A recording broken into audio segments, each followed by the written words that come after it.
Michelle Adams. I'm here, founder of Marketing Brainology, but also graduate of Power of Self. I'm actually class 9, and I was representing Frito-Lay PepsiCo at the time. And it gives me great pleasure to be here with Marsha Clark. And Marsha Clark is the meaning behind Power of Self. So I'll let her introduce herself. Okay, thank you very much, Michelle, and thank you very much for making this possible today. So the Power of Self has been around now for 16 plus years, and it was started because after I left a long 21-year history career at EDS.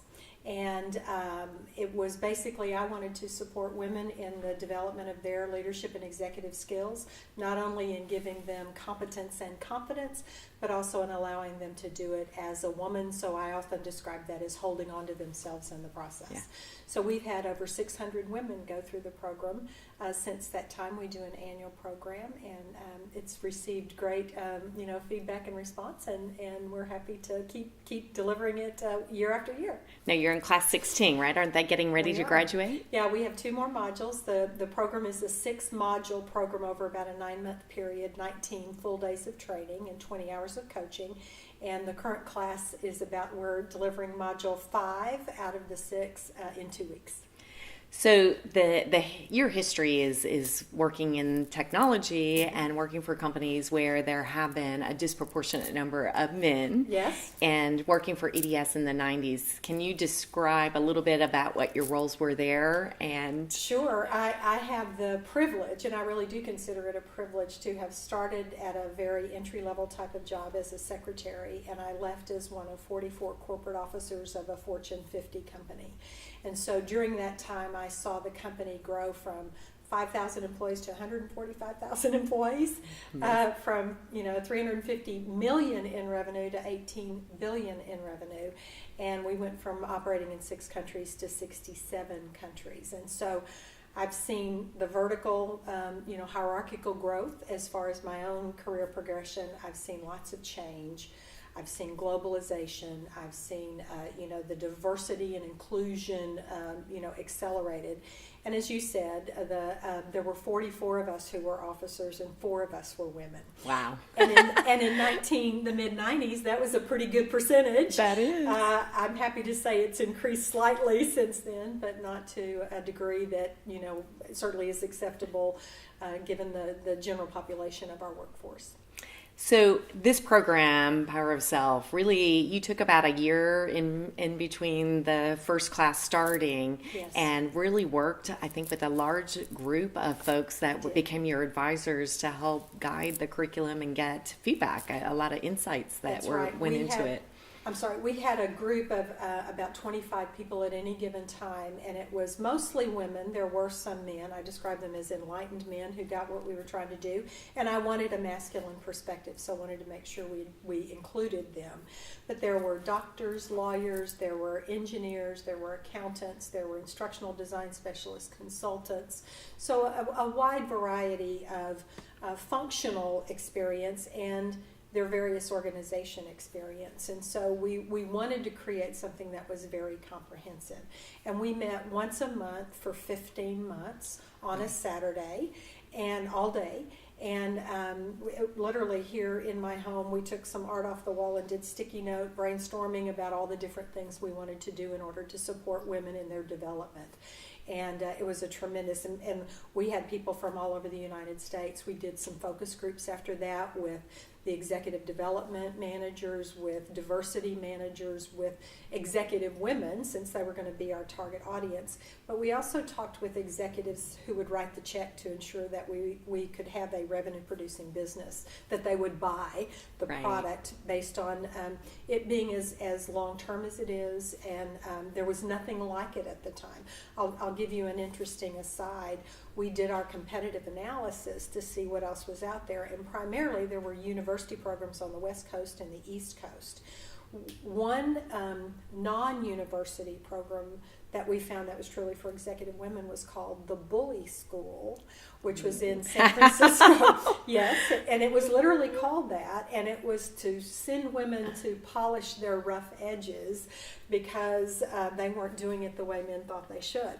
And so I thought, we've got something here. And I describe it as it is a leadership program first. It happens to be for women, and we do speak a lot about the unique nuances of women, and I want women to be able, as I said, to hold on to themselves in the process. So as some of your beginning coaches and some of those people that were there at the very beginning are still involved in the program. Yeah. We selected 12 coaches. Initially, we sent out applications to about 85 coaches at the time, and think back 16 years ago, coaching wasn't as prominent as it is today. And so we sent out applications to 85 people. We interviewed 35 and we selected 12, and 8 of those coaches are still with me. The other 4 have either retired or gone into a different line of business. So we've had a strong, steady staff organization to support the program. Wow. And I know several of the women in class 1, and so they tell the story. How many were in that first initial class? The very first class was 26 women. Okay. And again, I'll give you an interesting aside. So we had been working for a year and a half. I had 32 women signed up for the program, and we were set to launch on September 18th. And lo and behold, 9/11 happened. So we had a week, and people were dropping out because if you remember back to those times, there was such an uncertainty. We didn't know what was going on and what was happening at that time. And so an interesting part about the program, and even one unique to women, is that I crunched numbers because it was a financial barrier for these women to make this kind of commitment and their organizations to make the commitment. Right. So I crunched numbers. Had the absolute support of my husband, and I gave away the first program, and it was about a $300,000 decision. And every man that I talked to told me that would not be a good decision because if you don't have money and skin in the game, they won't be invested and won't value it in the same way. And I did it anyway because my instincts were that the value of the program itself was significant enough and provocative enough that they would see value in it. And so we did do that, and literally there are many women from that very first program who are still sending women to the program. They've changed companies. I still have a relationship with their old company, and they brought me to their new company. So it's been a great business relationship story based on a decision that I made that went against all conventional wisdom that I was provided. Well, word of mouth is how your program has grown, but it's because women find themselves in the program. So if I think about myself in class 9, how you enter the program and how you exit the program are 2 different things, and so much of it is equipping with the right tools and being able to look at your vulnerabilities, your insecurities, and how to address that and take them on full frontal attack on our own stuff. Well, the design of the program, the reason that it's a multi-month program is the adult learning theory, quite honestly, is you learn, you get a chance to practice, you learn, you get a chance to practice. We start with self, we go to interpersonal, we go to team, we go to organization, we go to global. And so each session has specific things associated with that. So it's an inside-out job, if you will, and that self-awareness and self-knowledge about what are our patterns, our defaults, our behaviors. If we don't understand those, then we can't manage them very effectively. And there are many gender dynamics that are in play that people don't recognize are, in fact, gender dynamics. So when I begin to understand the bell-shaped curve research about how men respond, react, the linguistic patterns, how they approach new situations, how they see risk differently than women, then I can begin to adjust my own style. And so when you spoke about tools, one of the basic premises of the program is that I want women to know that they have a toolkit, that they can have as a resource and reference point, and that okay leaders know that, but good leaders are always trying to enrich that toolkit by putting new tools in or using old tools in new ways. but the greatest leaders are the ones who know what tool to use when. So one of the premises of the foundational elements of the program is that the answer to every leadership question is, it depends. Because there's not a silver bullet answer for all the challenges that face us as leaders. And so I want women to be able to really dissect issues and challenges and even opportunities and diagnose what the best tool application or the best approach might be. And a tool can be a framework, a model, a checklist, even quotes and sayings or stories, or you know the story about the Marsha isms and the one-liners that I use just as teaching technique, because it's an easy thing to remember and it prompts me to think about things. And so, you know, when I know better, I will do better. You know, it's one of those: in absence of a plan, create one; in absence of a leader, be one; make all mistakes at full speed and don't make the same one twice. Well, some of these things are things I grew up on. Others are things I've learned throughout the 16 years that we've been delivering the program. And all of that's an important part of how it stays with you, the sustainability of the learning that happens in the program. Absolutely. And the more awareness is the first step to recovery. Mm-hmm. Isn't that one of those? That's right. Well, and I like to use that one. Yes. The awareness, the learning cycle is awareness, understanding, choice, because you know how big, you know, the ability to have a choice is in everything that we teach. And then, so it's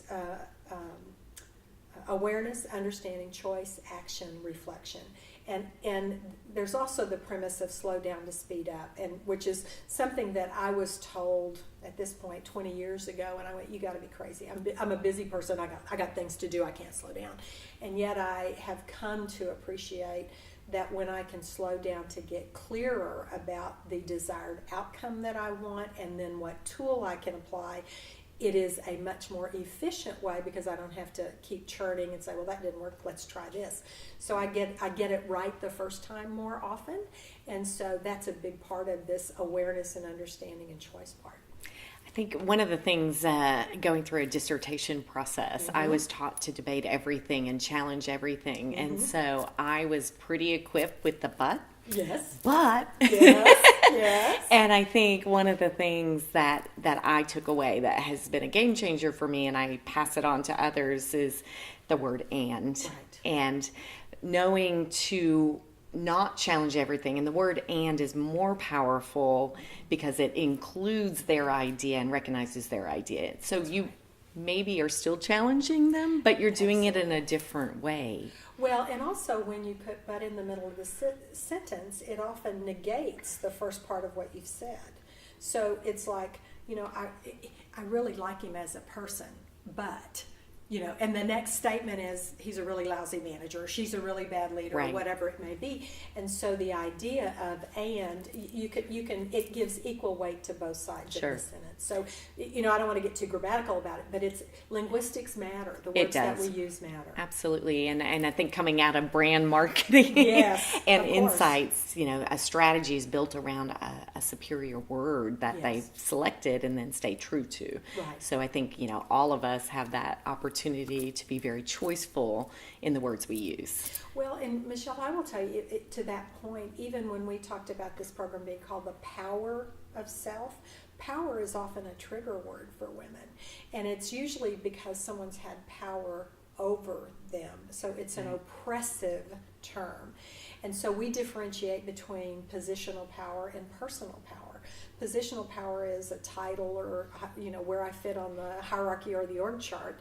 And personal power is something that really comes from within us, because people give us positional power, and therefore people can take away positional power. Right. But the personal powers is ours to hold on to share, or even to give away, because sometimes it's appropriate. But that's where the intentional choices and being aware that I have those choices come into play as well. And I think with the changing culture of companies, that loyalty to employees to be on a payroll forever is changed. So there's no career employment agreement. And understanding that I could have been a vice president or senior director or whatever that title was, it was positional power. That's right. And so even leaving PepsiCo as a vice president at PepsiCo, basically when you're starting your own thing, and you probably learned this, that you are rebuilding your brand using your skill set. But in my head, I had to remember that I'm the same person. That's right. And I'm delivering the same skill set, and just being comfortable with the fact that sometimes those friendships / relationships were built around the position, which then, it becomes clear Right. that those were not maybe your true friends and your true Right. relationships. But it's something that I think people struggle with when they change jobs. Oh, I think we are our title. We are our affiliation with whatever our employer, whoever our employer happens to be. And I'm like you, I'll be quite honest. I was used to, as an executive at EDS, if my computer broke, somebody was there in 5 minutes, it was fixed, and I was ready to go. Yeah. Well, here I had to call, Geek Squad or computer, PC help or whatever it was. I mean, and it took days, and I'm like, what's going on here? And all of a sudden you realize I don't have all the power of that organization or the title behind me. Therefore, I have to rely on myself. And if I am one of the typical who's, changing jobs, moving up in my career, getting restructured, getting divested, my company divested, all of those things, I've got to rely on me. And that's where that personal power comes into play. And I think now in the world of social media, your brand is designed by yourself. Right. And so on LinkedIn, and how you communicate your brand through social media is your choice. Right. And the company's less of an influence. So the power and that choice and that deliberation, that you can be purposeful in how you're projecting yourself. Yeah. And I have to tell you, Michelle, one of the things I like about having my own company is I like being able to work with people who I describe as the ones who really want to do the work. Right? And so if I have a client come to me and they want to do something in the leadership space, and I still do co-ed programs, as well as women-only programs, but one of the two questions I ask them, are you willing to do deep work, and are you willing to take risk? Because I don't want checkbox training. And part of the success of this is it's going to be uncomfortable. It's going to be provocative. You're not going to connect with the hundreds of things that we're going to cover in 19 days. But you'll find over time that you might not use it while you're in the program, but maybe 6 months from now or 2 years from now. I've had many of the women tell me that that's been a part of their story. And so I think you've got to, recognize that it's that the sustainable learning part of that is a critical element in the program. Well, I have to say, I think you're one of the most quoted people. Marsha-isms. Yeah, because I think you taught them how to fish, and that empowerment is something people do remember and they take away. And so there's a bunch of us that have formed a group called Diamonds in the Rough, and about half of us have gone through the Power of Self program over several of the classes. So it's fun to pull together and mix it up, but we try really hard not to make the other folks that haven't been through the program. We do it as a teachable moment. Remember, that, or example of. So you do end up being quoted. You're at a lot of our meetings. Well, I suspect you are for other groups too. Well, I've been told that it is a bit cult-like, is what it's also been referred to, because there's a language, and everybody smiles at each other and looks and goes, "That's what's going on right here." Right. And so it can be exclusive, but of course, one of the things we teach is about women supporting women. So the fact that you're working hard to make it a shared learning experience rather than saying, I know something you don't know, kind of thing, is, you're practicing the principles of what you learned in the program. Well, I just had the opportunity, and I have a lot of these opportunities to interview women entrepreneurs and women that have started stuff, and it's just amazing.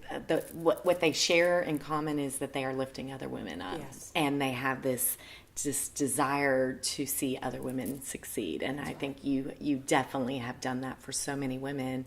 And they it's the whole thing. It's pay it forward. That's right. And so I see that going on, and I think that must make you feel really good. It does. I'll send me an email, or I'll see something on Facebook, or somebody will send me a little quote, or something, or they'll tell me they got promoted. And I was working with a client system where we took a subset of this program, and it's a 12-day version of it. They gave me what they describe as a culture coin, and they give it to those people who are most impacting in a positive way the culture that they're trying to create in their company. It was a total surprise to me. I cried. I mean, It was at a graduation ceremony, and their executive team was there to see the graduation. I didn't even know the coin existed, obviously, and I'm the only person outside that company that's ever gotten that. And I have to tell you, something like that, and I walk on air for 2 weeks, right? And it's not about what I've done; it's what it has created for that person, and that's where the passion and the purpose is. I really do feel like I'm doing very purposeful work. Dare I say, it's my ministry. I was visiting with some family members. One was a school teacher, one was a minister, and myself, and so we all had our ministry in helping and supporting other people, even though we were doing it in very different, functional roles, right, or, career roles in our lives. But in support of others and in enabling and empowering others, it certainly feels very purposeful and almost ministry-like. Well, the fact that the tools are passed on through generations. And I think that's the thing I remember about my class is, I guess when I walked in, I thought it's going to be people just like me, and they weren't. No. And it took a little bit of getting used to, but then I thought, how brilliant was that? We had people that were from the generation where it was even tougher, yes, to be a female leader in a company. And then there were younger, and then there were not-for-profit and for-profit and big companies. Education and yeah, we've had ministers, poets, dancers, storytellers, as well as foundations, education, healthcare, for-profit. And here's my reason. That was a very deliberate design element, because I mentioned that I spent 21 years at EDS. I traveled the globe. I thought I was such this worldly person, and I knew what was going on. I lived in a bubble of highly competent, highly intelligent technologists, right, who were very privileged. And even when I went to emerging third world countries, I only saw the good parts, unless it was the drive from the airport to the hotel. And so I wanted to really broaden the definition of what the condition of women in the world is, because I view leadership not as a title. I view it as a state of mind, mm-hmm, how I think about how I want to live my life, and being accountable for the choices that I make, being deliberate about the choices that I make. And so it was very intentional. And as you know, we do 3 different I would call them stated scholarships, but if somebody comes to me and says, I have this person who really wants to go, and I have room, I'm going to let them in. So, but we have a scholarship that is the Mentium Scholarship, and that's a company that does cross-company mentoring, and my purpose in choosing a scholarship with them is that they are women supporting other women, and I want to reward women who are taking that time and putting their own energy and face to that. Sure. So that's a reward mechanism to say, please keep doing that, paying it forward and supporting other women. The second is the Alliance of Technology and Women, and we've co-sponsored a scholarship with them now for 12 years. And they're now sending 2 and 3 people to the program. And that's because my heart's in technology. And I know that for many women who are in pure technology, they have high desire and low natural capabilities sometimes around leadership. They're analytical, they're deliberators, they're all of that. And this is a program about leadership which has a lot to do with interpersonal and team and organizational stuff. And then the third one, I'm happy to say, that we have it, not why we have it, but is Adele Clark Memorial Scholarship, which is in my husband's name. He died 10 and a half years ago of cancer, and as we were talking in his last days about what he might want to do, because I knew people would want to make contributions, in his wonderful style said, I want to continue to support the good work that you're doing. So we have raised money. Every class raises money. We've done check writing campaigns. We've done silent auctions. We've done various events. And we have been able to give at least to Dale Clark scholarships since I have to go back and think about it, class 7. So we've had 9 years of being able to fund scholarships through the Dale Clark. Awesome. And I've known several women that have gotten scholarships from one of those 3 scholarships. And I know they go into it thinking, I need this, and then been blessed to get the scholarship. Now, is there also a foundation or some foundations that also help support sending women? Well, they are. So the Hudson Foundation, which M.K. Larson is a graduate of Class 8, so the class right before yours, when she had her own significant learning experience, and she's a woman who had been to lots of leadership training, and she says, this has to be good, right? And she said, I've heard it's good, so, show me what you got. And so she went through, and her foundation focuses on education and creativity. And so she has played a significant role in sending women from nonprofits and even from other foundations and from education. Right. Everything in the education arena and creativity arena where the Hudson Foundation has funded it. And we also now deliver at the home office in Southlake at the Hudson Foundation, because we'd started in hotels, we brought it into my home, it got too big for the house, and so she has beautiful space, a 13-acre facility in the middle of Southlake. So we have great training, and it's accessible to lots of other things, and yet we're in kind of a paradise in the middle of suburbia. Right. Well, I've been to some of the alumni events there, and been there for some of the modules on the male-female. Yeah. So you mentioned earlier about the differences between men and women, and I think that's been something, over the last, say, 16 years ago, there wasn't as much education around not only the physical differences in our brains, but what the hormones that wire us and make us who we are makes the way we see the world. And my background coming out of running neuro labs and the books that we were doing within PepsiCo to get people educated. Yes. And I think that a lot of cultures, I would say PepsiCo is a male oriented, even though we have or had she's still the female CEO. Organizations are wired feminine or masculine, and a lot of them are still wired masculine. Absolutely. Even though the leadership is still now it's continuing to grow for women. Yeah. Can you talk a little bit about kind of what you are seeing and how that education of the science has helped us? Well, you helped me with that. You partnered. I was going to say, the Hudson Foundation and MK are great partners. You and I partnered on this one. This is where women supporting women comes into play again. And so you got me on that track. And of course, as you said, there has been so much more research in the last 20 years, and it's more publicly available now. And again, one of my Marsha says, when we know better, we do better. Well, learning about, there's 3 times a woman's brain gets remapped, and the hormonal, I still send people to the male brain and the female brain books. Yes. They're exceptional. Yes, and so we have now built that in. When I think back, to 16, 17 years ago when we were doing this, probably about 75% of the content is still the same. The other 25% is not because we got it wrong. It's because there's been new research that we want to bring and make current and available to the women who go through the program. But I think that there's something about the fact that it's scientific that gives it credence and credibility. So I think that's one piece of it.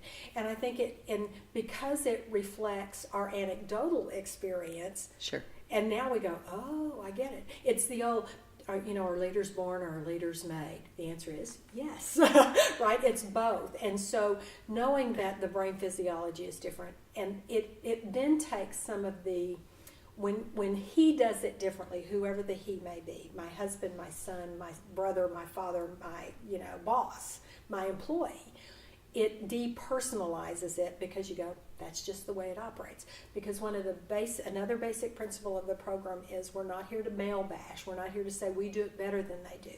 We're here to say each of us do it differently, and we need to understand that so that we can adjust and adapt strategically, not from a conformance standpoint, but because if I want to achieve X, the best approach that I can take to achieve X is this. And I have to take gender into consideration when I'm developing my plan or my process. And I think you've said this before, but the amount of training that there's still an opportunity to get that information out to corporate America and to women and men is there's not, there's 600 of us out there educating, but there's so much more need, I think, still, and especially globally. Well, I agree with you, and I have been doing global training, and I want to come back to, I laugh when people say I work in a masculine culture, because I don't know many that aren't masculine.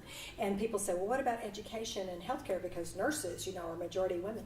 Well, who run those organizations are still men, and so that's who casts the shadow that develops the culture.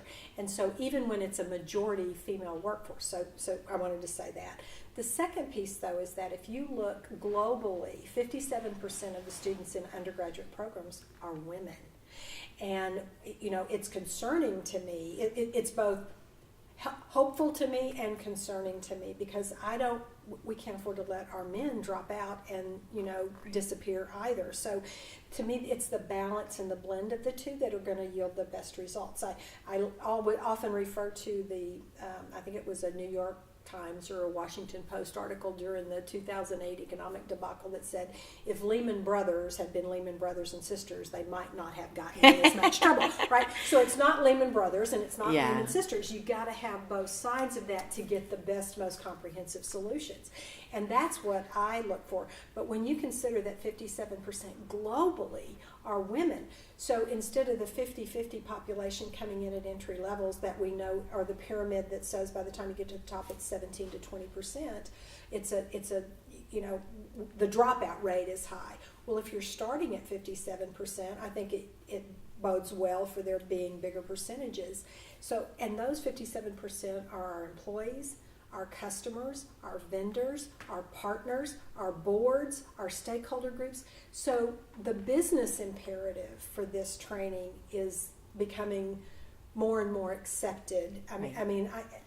And this is the statistic I like to give to a global audience is 78% of the buying decision-making influencers in buying decisions across all categories is women. That's right. And so when you think about the influence they have to business and the bottom line, it's huge. However, a lot of those choices around how a store should be laid out or what the experience should look like in a lot of traditional retail stores are men at the top. And so again, education helps because they're understanding that it doesn't mean that every position has to be replaced with a female. What you need is to give them a voice and make sure that the voice of the shopper is represented or of the consumer is represented in the choices you make. Yes, we've gone from the term diversity to diversity and inclusion in many organizations. Sure. And the way that most organizations differentiate that is diversity says I have a different set of people at the table. Age, background, ethnicity, gender, whatever it may be. Inclusion says that everyone has a voice and this is an important and it's given weight in whatever decision we come up with. And so that inclusion piece is to have that voice, to have my point of view invited and heard and considered. And that's a big step because a lot of people think if you just have the people at the table, I've done the job. And again, that's not the story. The one thing that I get a lot of feedback. So in these presentations, it's in my world, in the world of retail and merchandising and all that, is still a lot of men. And they'll say, well, I'll ask my wife. Or my wife, does this, or here's how my wife buys. And I think, okay, well, let me just remind you that the average American family makes, approximately a sliver. Right. So the wife doesn't represent the female population. Right. And that's where insights and so, just making sure that there's an understanding of what it's like and the challenges of being a female and raising a family and working. So many of them are working. That's right. So it is trying to recreate the experiences. And that's why I love to hear the stories of those that have lifted us on their shoulder because their world, I might think, oh, they're women libbers and they're so harsh and they dress like men and they act like men. Well, they had to. That's exactly right. They I'm one had of those, right? I mean, I grew up with brothers. I had a son. I married a man. I worked in a company where there were not many of us, and so I laughingly say I was surrounded by testosterone, and Right. I was. Well, and I know I sit not as high as you on the masculine, feminine Right. test, but I'm pretty high up Yeah, there. And yeah. I grew up with 3 brothers and That's right. 3 sons and 4 if you count the bigger one. But Yeah, that's right. That's right. That's right. So I had as a survival mechanism, and it's interesting because my whole dissertation was on nature nurture and the influence of parenting on outcomes, and it really does come down to it depends because you're hardwired a certain way, but hormones change, as we talked about, the rewiring. Yes. And your learning and experiences then can adjust. That's right. And I will tell you, I laughingly say that I created the power of self for me, and God gave me granddaughters to remind me that I was a girl, and that was a part of the process that I went through. And because I had to discover and rediscover the feminine parts of myself that I'd never developed because I had brothers and I worked with Right. men and I had sons.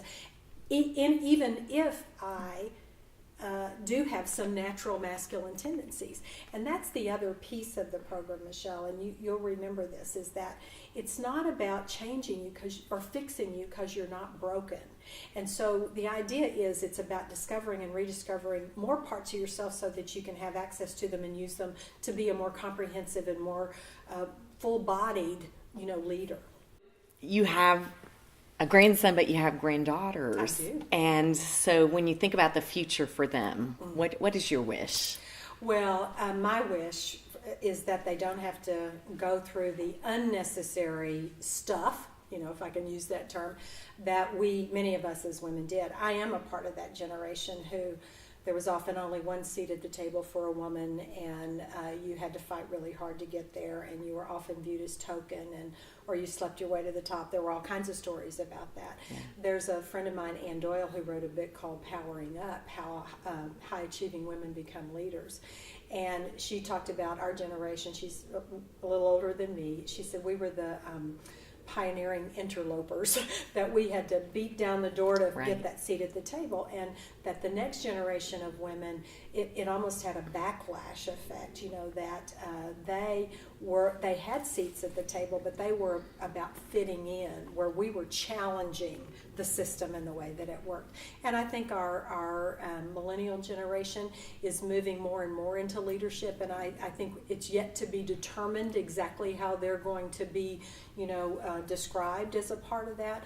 But I will tell you, the Power of Self program for me, I tell people all the time, I created it for myself. Y'all just get to come along for the ride. Because I do have a lot of the natural masculine tendencies, and having then worked in those environments, they got reinforced.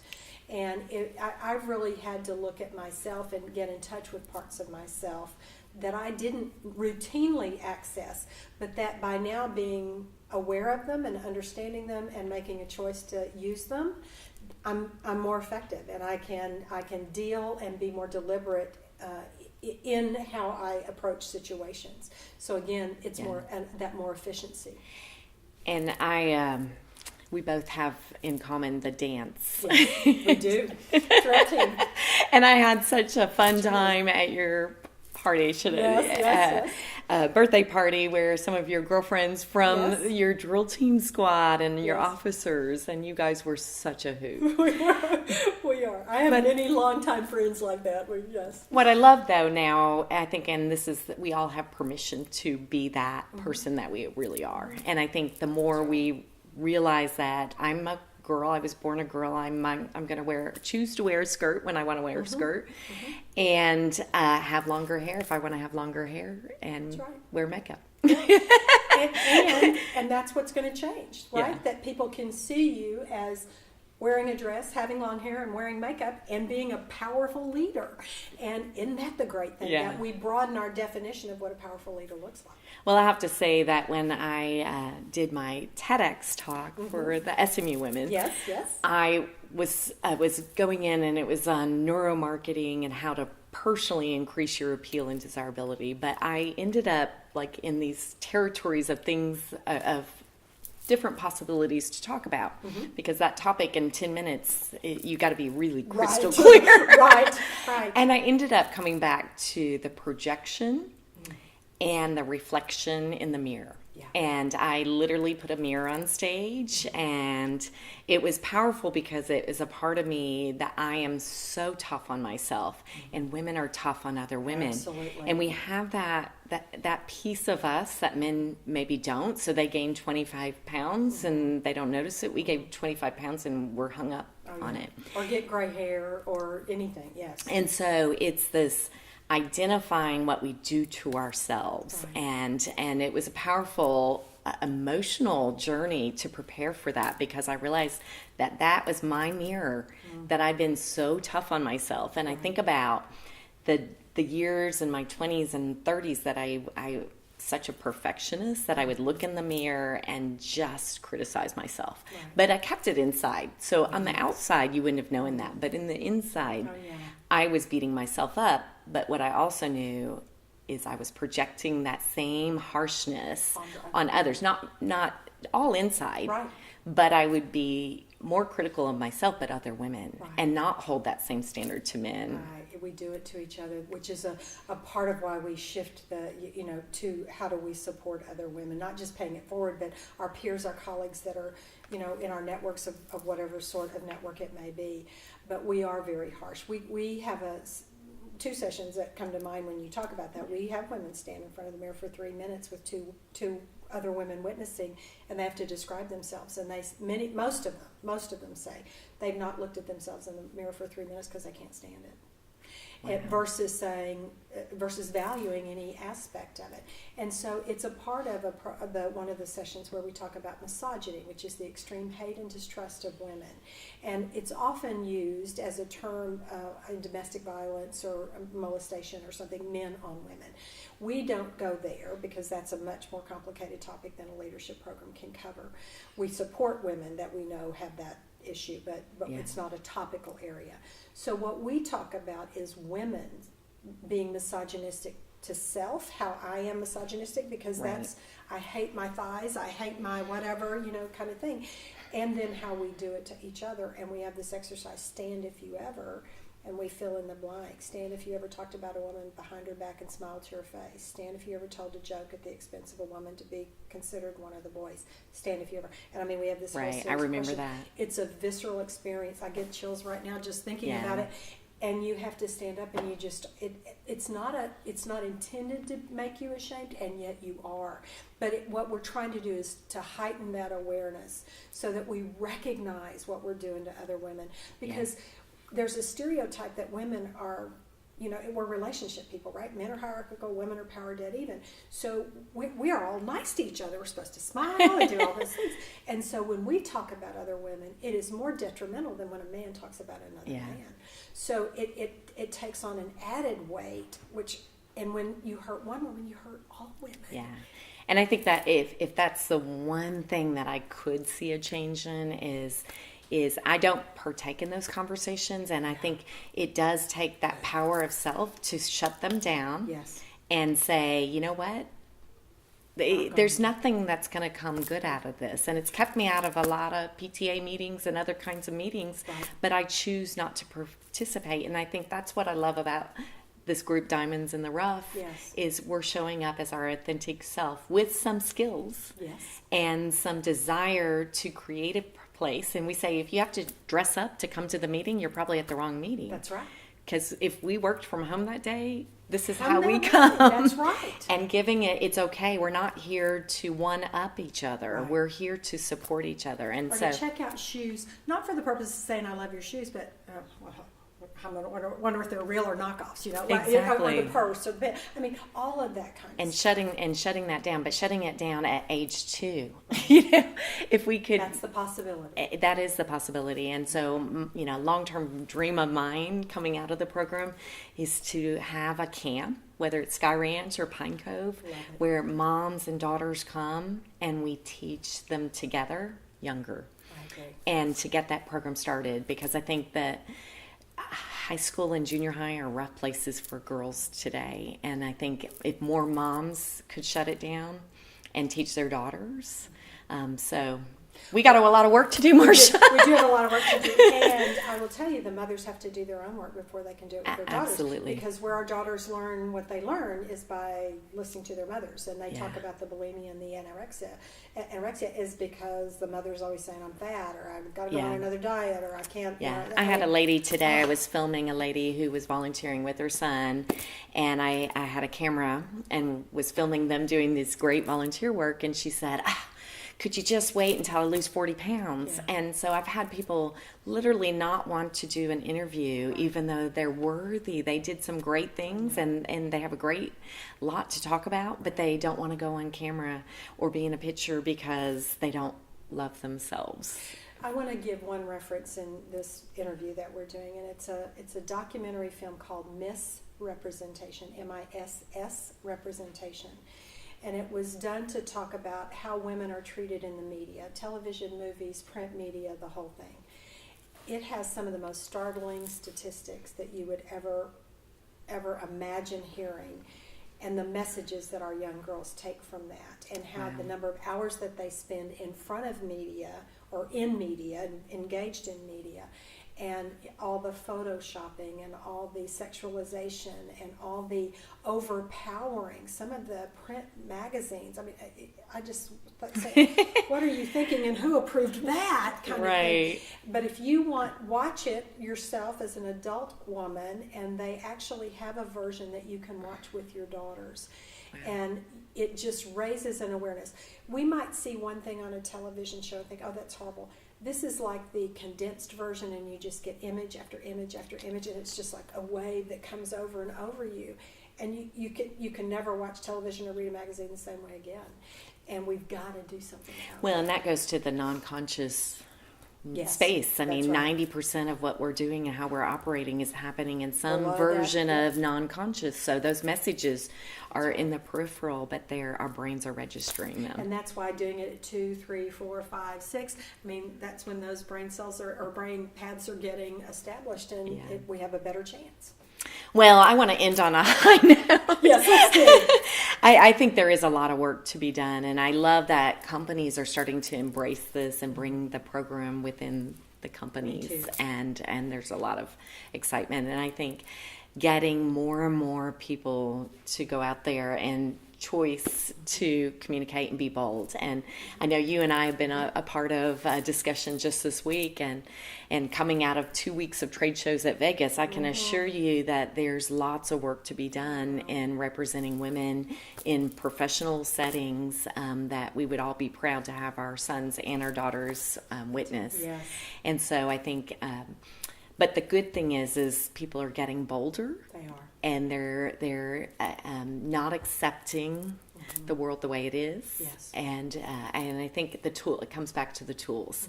So it is about being clear around the research then that comes back. So it's not just an emotional reaction that we might have because we're women, but here's the facts that you need to know on what this does to the organization and to the bottom line. That's exactly right. And I am encouraged. And, I could sit back and say, oh, it's too big to tackle. I'm doing everything I know to do, and I'm trying to equip women to do everything they know to do, and I'm trying to equip their organizations to support them and other women in big ways. So we all have to do our part. And I'm happy to say we have 600 ambassadors out there in the world. You have, and I can assure you those 600 have spread it. So remember that commercial they tell somebody, and it was that hair commercial? Yes. I really think this program is an example of, that first year choice to get a solid foundation and the research that went into it. You should be really proud. I know. I'm happy. I'm just happy for the value that it has done what we wanted it to do and what we hoped it would do, and exceeded our expectations in many areas. And people say, well, how do you measure all of that? You measure it with the woman's confidence. You measure it with the competence that she acquires and the promotions that she gets. But it's the courage that she also has, because sometimes she's in the wrong fit organization, and she Right. goes out and does brand new things. And others might not see that, as a measure of success, and yet that person is now more fulfilled, doing purposeful work, doing passionate about wanting to get up and go to work in the morning. And to me, that's the biggest success story in the world. And everybody's got to define success in their own way, because they've got their own things. And this program supports a lot of different measures of success. Right. Is there anything else that you can think of that you would want to say? Well, just that I appreciate this opportunity again, Michelle. I love that you're out capturing stories. It is a way, we relate to each other in our interpersonal lives with stories, and I love the fact that this is happening not only with me but with many other people, that you're capturing the stories. And I think every time we can hit something, we're going to have another opportunity to have an impact. And we know that for people to hold on to anything, they have to see it at least 8 times. And so if I hear it here and I hear it there, this is what this opportunity gives. And so thank you very much for that. No, thank you for being part of it. And everybody's story is different. And the other quote, Marsha quote, is everybody's got stuff and they're working on stuff. And that is part of, I think, also that women, I think, take on the world and say, well, I've got this, and no, everybody has stuff, That's right. And I'm boldly to do that TEDx talk was really hard for me to confess that I bash myself in front of my mirror and have That's for right. years. But that's my story, Right. and that's what I face. And now I have awareness, and I work on that, and then I've let stuff go. You've made different choices. I have made different choices. I love it. Thank you. Thank you very much, Michelle.